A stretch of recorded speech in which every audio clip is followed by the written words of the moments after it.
নমস্কার, আমি স্বপন ইভিএম নিউজে আপনাদের সকলকে স্বাগত। আপনারা তো তৃণমূল কংগ্রেসের অনেক রকম দুর্নীতির কথা শুনেছেন, দেখেছেন। এবার তৃণমূল কংগ্রেসের একটা চমকে দেওয়া দুর্নীতি, খোদ অভিষেক ব্যানার্জিকে টুপি পরিয়ে দিয়ে টাকা নিয়ে চলে গেছে। এই রকম দুর্নীতির কথা আপনি কখনো শুনেছেন কি? এবার আপনাদেরকে শোনাবো। তার আগে কোথায় যেখানে সেই দুর্নীতি হয়েছে, সেই দুর্নীতির ক্ষেত্র পূর্ব মেদিনীপুরের দীঘা সংলগ্ন রামনগর এলাকার বেলবনি শহীদ তীর্থ। পূর্ব মেদিনীপুরের সেই বেলবনি শহীদ তীর্থে আগে আপনাদেরকে নিয়ে যাই, সেখানকার ঘটনাটা আগে শোনাই, তারপরে আসছি কিভাবে প্রতারণা করা হলো। 1942 সাল, সময়টা আজকে থেকে প্রায় 100 বছরের কাছাকাছি সময়। সেই সময় দাঁড়িয়ে এই অঞ্চলটা ছিল ঘন জঙ্গলে ঘেরা। এই ঘন জঙ্গলে আবৃত অঞ্চলটাকে সেই সময় দাঁড়িয়ে স্বাধীনতা প্রেমী, অকুতোভয় দেশপ্রেমিক নেতারা তারা এই জায়গাটাকে তারা বেছে নিয়েছিলেন স্বাধীনতার ব্রিটিশ সাম্রাজ্যবাদের বিরুদ্ধে লড়াই করার ক্ষেত্র হিসেবে। তখন এই অঞ্চলটা কাজু বাদামের জঙ্গল বলেই এই গোটা অঞ্চলটাকে লোকে চিনত। আজকের বেলাবনি, তখনকার দিনেরও বেলাবনি ওই অঞ্চল কাজু বাদামের ক্ষেত্র হিসেবে এই কাজু বাদাম জঙ্গল বলে এটা চিহ্নিত ছিল। এবং ঘন জঙ্গল থাকার সুবিধা কে কাজে লাগিয়ে সেই সময় স্বাধীনতা প্রেমী সেই যোদ্ধারা তারা ব্রিটিশ সাম্রাজ্যবাদের বিরুদ্ধে লড়াই করেছিলেন এবং এইখানে লড়াই করে 7 জন শহীদের মৃত্যুবরণ করেছিলেন। ভারতবর্ষের স্বাধীনতা সংগ্রামে সবথেকে আত্মত্যাগ গোটা পশ্চিমবাংলার যে জেলাগুলোতে সবথেকে বেশি স্বাধীনতা সংগ্রামীরা তাদের আত্মত্যাগ আত্মবলিদানের মধ্য দিয়ে ভারতবর্ষের স্বাধীনতা সংগ্রামের লড়াইকে এগিয়ে নিয়ে গেছে। তার মধ্যে এই মেদিনীপুর, তৎকালীন অবিভক্ত মেদিনীপুর জেলা ছিল অগ্রগণ্য। আর সেই মেদিনীপুর জেলাতে আমরা 1942 সালের একটা ঘটনা, আমরা যেখানে দাঁড়িয়ে আছি এটা হচ্ছে শহীদ তীর্থ, বেলবনি শহীদ তীর্থ। ভারতের স্বাধীনতা সংগ্রামে ব্রিটিশ সাম্রাজ্যবাদীর গুলিতে নিহত মেদিনীপুর জেলার অন্তর্গত রামনগর থানার মৃত্যুঞ্জয়ী শহীদবৃন্দ। এইটার সবথেকে উল্লেখযোগ্য বিষয় হচ্ছে এখানে একদিনে 8 জন শহীদ আপনারা দেখতে পাচ্ছেন, তারা শহীদ। এখানে লড়াই হয়েছিল এই অঞ্চলটাতে। এই 42-এ সর্বেশ্বর প্রামাণিক, রামপ্রসাদ জানা, ভজহরি রাউত, রজনীকান্ত ঘোষ, ভীমচরণ দাস মহাপাত্র, এই নামটি আমি এই বিশেষ করে বলছি কারণ এইটা নিয়েই আজকে আমাদের মূল ঘটনা। ভীমচরণ দাস মহাপাত্র শহীদ হয়েছিলেন লালপুরে 27/9/42-এ। বংশীধর কর, হেমন্ত কুমার দাস, চৈতন্য চরণ বেরা, চন্দ্রমোহন দাস বেলবনি 27/9/42 তারিখে তিনি আহত হয়েছিলেন। 17/10/42-এ তার মৃত্যু ঘটেছিল। আর 8 নম্বরের শিবপ্রসাদ দাস কলাপুঞ্জা থেকে তিনি 27/9/42-এ আহত হয়েছিলেন। 12/9/43 মেদিনীপুরে তার কলেরাতে মৃত্যু হয়, অর্থাৎ প্রায় এক বছর পরে মৃত্যু হয়েছিল কলেরাতে। উল্লেখযোগ্য ঘটনা, এই 8 জন 1942-এর একই দিনে তারা এই সংগ্রাম করতে গিয়ে ব্রিটিশদের কাছে কেউ গুলিতে আহত হলেন, গুলিতে নিহত হলেন, কেউ আহত হয়ে হাসপাতালে নিয়ে যাওয়ার পর তার মৃত্যু ঘটল, আর একজন জেলবন্দি থাকা অবস্থায় মৃত্যু ঘটল। এই ঘটনাটা আজকের আমাদের কাছে, এটা গোটা দেশ, শুধু পশ্চিমবঙ্গবাসী নয় গোটা দেশবাসীর কাছে এটা একটা নিদর্শন যে মেদিনীপুর জেলা, তৎকালীন অবিভক্ত মেদিনীপুর জেলার এই বেলবনি, এই যে শহীদ তীর্থ, এই শহীদ তীর্থ হচ্ছে এমনই একটা তীর্থ যেখানে একসঙ্গে এতগুলো মানুষ ব্রিটিশ সাম্রাজ্যবাদের বিরুদ্ধে লড়াই করে তাদের জীবন দিয়েছিল। আমাদের সেটা একটা গর্বের দিন, গর্বের মুহূর্ত ছিল। আজকে সেই মুহূর্তটা আজকে আমাদের কাছে খানিকটা ধাক্কা লাগলো যখন আমরা জানতে পারলাম সেই শহীদ পরিবারের একজন প্রতারিত হলো। কিভাবে প্রতারিত হলো আসুন আমরা শুনে নিই। খোদ অভিষেক ব্যানার্জির হাত থেকে টাকা গায়েব করে দিয়েছে তৃণমূল কংগ্রেসের এই একজন রত্ন। তিনি অভিষেক ব্যানার্জির কাছ থেকে 50,000 টাকা নিয়েছেন শহীদ ভীমচরণ দাস মহাপাত্রের বংশধর, ভুয়ো বংশধর পরিচয় দিয়ে তিনি এই টাকাটি গায়েব করেছেন। তার ছবি আপনাদেরকে দেখাই। তিনি হচ্ছেন, ছবিতে দেখতে পাচ্ছেন, শ্রী শুভাশিস দাস মহাপাত্র। এই রত্ন হচ্ছেন রামনগর পাবলিক স্কুলের হেডমাস্টার মশাই। তিনি ভুয়ো ভীমচরণ দাস মহাপাত্রের পরিবংশের তিনি একজন বংশধর বলে তিনি এই পরিচয় দিয়ে অভিষেক ব্যানার্জির কাছ থেকে সেই শহীদ পরিবারকে দেওয়া 50,000 টাকা তিনি লুট করে নিলেন, চুরি করে নিলেন। শুনুন তার পরিবারের লোক এই ব্যাপারে কি বলছে।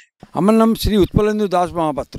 আপনি ভীমচরণ দাস মহাপাত্রের কে হন? আমি তার নাতি হই, অরিজিনাল নাতি। আমার বাড়ি মেদিনীপুর, আমি এখানে বর্ন অ্যান্ড ব্রট আপ। এই শহীদ বেদি যখন হয়েছে তখনও আমি এসেছি এখানে। এবারে এখানে অনেক লোক এসছেন, মাননীয় সুবিধা অধিকারী যখন মন্ত্রী ছিলেন তখন এসেছেন, পরবর্তীকালে অনেক ব্যক্তিত্ব এসছেন, আপনারাও এসছেন, যারা সাংবাদিক আজকে এসছেন তাদেরকে অসংখ্য ধন্যবাদ। এখানে মাননীয় সাংসদ অভিষেক ব্যানার্জিও এসছেন। আচ্ছা, আমি শুনেছি আপনার পরিবারে আপনার পিতাও স্বাধীনতা সংগ্রামী ছিলেন। আমার পিতা কালীপদ দাস মহাপাত্র ভারতবর্ষের স্বাধীনতা সংগ্রামে অংশগ্রহণ করেছিলেন। সঙ্গে তাকে ভারত সরকার তাম্রপত্র দিয়েছেন। তাম্রপত্র আমার কাছে আছে, আমি দেখাবো এখনই। আর তাম্রপত্র দিয়ে সম্মানিত করেছেন। এবং অভিষেক ব্যানার্জি যে এসেছিলেন এখানে 6 জন স্বাধীনতা সংগ্রামী পরিবারকে দর্শন করার জন্য, তাদের সঙ্গে কথা বলেছেন। তার মধ্যে আমাদের পরিবারের নাম মানে পদবি নিয়ে আরেকজন প্রতারক সুভাষিস দাস মহাপাত্র পুরো টাকাটা 50,000 টাকা আত্মসাৎ করেছে, মেরে দিয়েছে। ও আমরা কারো বিরুদ্ধে নয়, কিন্তু এই টাকাটা আমাদের টাকা লাগবে না, এই টাকাটা আমরা চাইছি জনগণের কাছে খরচ হোক। স্কুলের সমাজসেবা, আমাদের স্কুল যে লালপুর স্কুলে উনি তৈরি করেছিলেন, ভীমচরণ দাস মহাপাত্র, কালীপদ দাস মহাপাত্র ওখানে পড়াশোনা করেছেন। সেখানে ছাত্রদের ডেভেলপমেন্টের জন্য, তারপরে তোমার পরীক্ষার পরে পুরস্কার দেওয়া, তারপরে প্রতি বছর তাদেরকে ফুটবল টুর্নামেন্ট করা, এসব জায়গায় খরচ হোক। সে তার নিজের বাড়ির জন্য মদ খাওয়ার জন্য নিয়ে চলে গেল।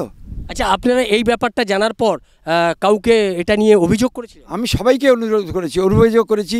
মাননীয় অভিষেক ব্যানার্জিকে আমি ইয়েতে পাঠিয়েছি, রেজিস্ট্রি করে পাঠিয়েছি। জুন মালিয়াকেও বলেছি, দিদিকে বলতেও 10 বার বলেছি। এক ডাকে অভিষেক যে অ্যাপ বেরিয়েছে তাতেও 20 বার বলেছি, কেউ সাহায্য করেনি। আজকে আজকে ইভিএম যে নিউজ পোর্টাল আছেন তার মধ্যে বিশেষ স্বপন দাস এবং তার সহকর্মীরা যেভাবে আমাদের কাছ থেকে যে তথ্য নিলেন, তাকে আমরা আমাদের অন্তঃকরণ থেকে, আমাদের পরিবারের অন্তঃকরণ থেকে আমরা শ্রদ্ধা জানাই, শুভকামনা জানাই।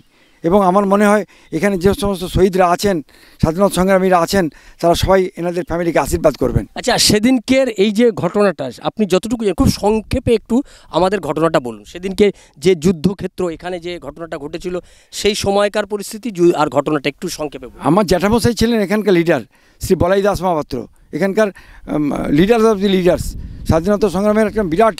সেদিন উনি এখানে ছিলেন না, একজন পুলিশ ইন্সপেক্টর, সে ছদ্মবেশে এখানে ছোলা খেলা, লাঠি খেলা, বন্দুক চালানো শিক্ষার জন্য চলে এসেছিলেন। তিনি সেদিন একটা কাজের দায়িত্ব নিয়ে কাঁথি চলে যান। সেখানে গিয়ে পুলিশ নিয়ে এসে রাতের অন্ধকারে একদম 50 জন পুলিশকে নিয়ে এসে, সঙ্গে কিছু পায়দা নিয়ে এসে এই জায়গাটা ঘিরে ফেলেন। এখানে একটা ছিল তোমার, ওই কী বলে, ক্যাম্প ছিল। সেইখানে এই ক্যাম্পে ওখানে গিয়ে আঘাত করেন।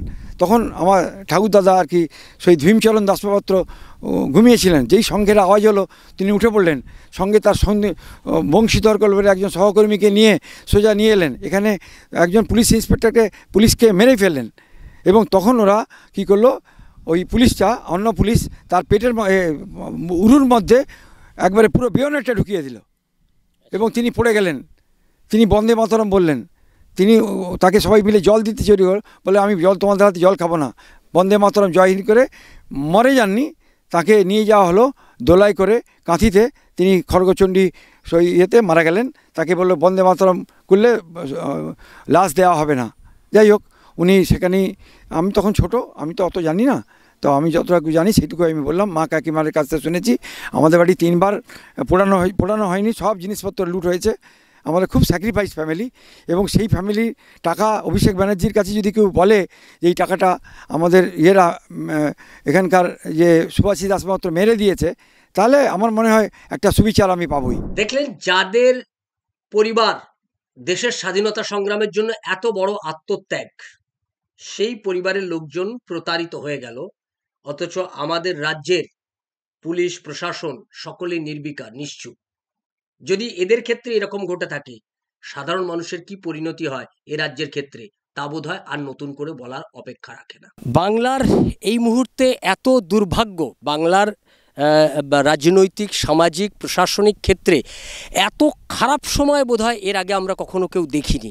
এই যে মাঠটা দেখতে পাচ্ছেন, এই সেই মাঠ যে মাঠে দাঁড়িয়ে অভিষেক ব্যানার্জি এক প্রতারকের হাতে টাকা তুলে দিয়েছিল 50,000 টাকা বলে ভীমচরণ মহাপাত্র, তার ভীমচরণ দাস মহাপাত্রর যে পরিবার, সেই পরিবারের পক্ষ থেকে দাবি করা হয়েছে। এবং তারপরে পরবর্তী সময়ে তারা বারে বারে এই ব্যাপারে সকলকে অভিযোগ জানিয়েছে, কিন্তু কোনো সুরাহা হয়নি।